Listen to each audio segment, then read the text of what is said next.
जिंदाबाद आईएसएफ जिंदाबाद जिंदाबाद आईएसएफ जिंदाबाद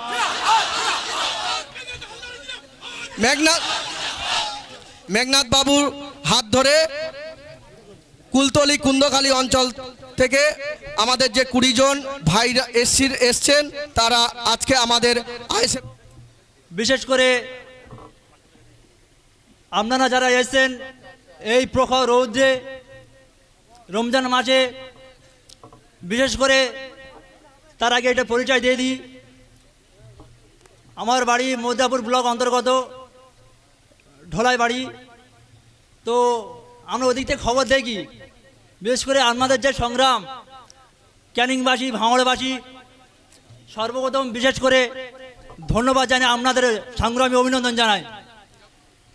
সত্যি বলতে কি যে বর্তমান শাসক তার যা কুকীর্তি, শিক্ষা থেকে শুরু করে সমস্ত ডিপার্টমেন্টে আপাতমস্তক মাথা চুল থেকে পা নিচ পর্যন্ত এমন কোনো জায়গা নেই সে দুর্নীতি করেনি।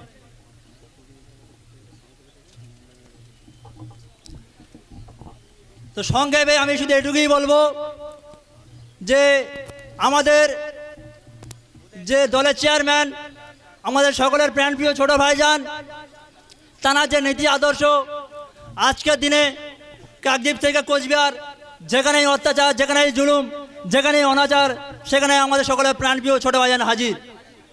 আর আজকের এখানে যে কর্মী সম্মেলন, আমি এটুকু আশা করব, কর্মী সম্মেলন মানে এখানে প্রত্যেকটা বুথ থেকে আমরা সবাই নেতৃত্বস্থানীয় লোক এখানে এসে উপস্থিত হয়েছি।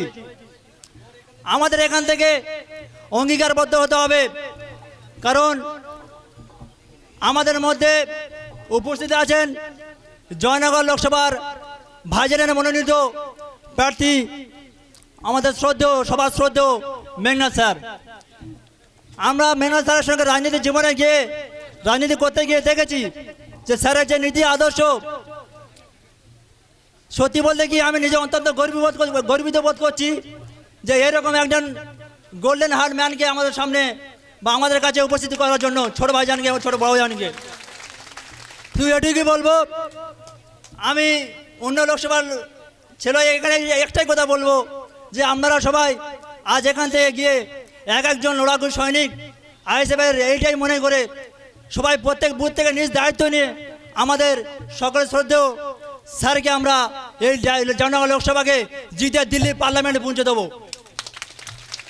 আর একটা বিষয়, আজকের দিনে দাঁড়িয়ে শাসক দল কি বলে যে মা মাটি মানুষ, কিন্তু বাস্তবে কি হচ্ছে, আজকের মা কাঁদছে, মাটির রক্তাক্ত হচ্ছে আর মানুষ মরছে। এই কি মা মাটি মানুষের সরকার?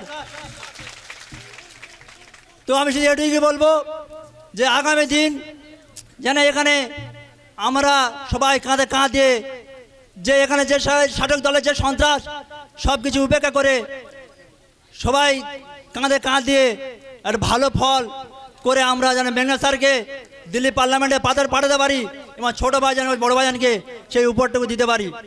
এই বলে আমার ছোট বক্তব্য শেষ করলাম। সবাই ভালো থাকবেন, সুস্থ থাকবেন, ধন্যবাদ।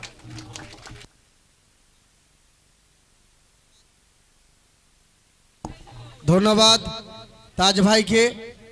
এখন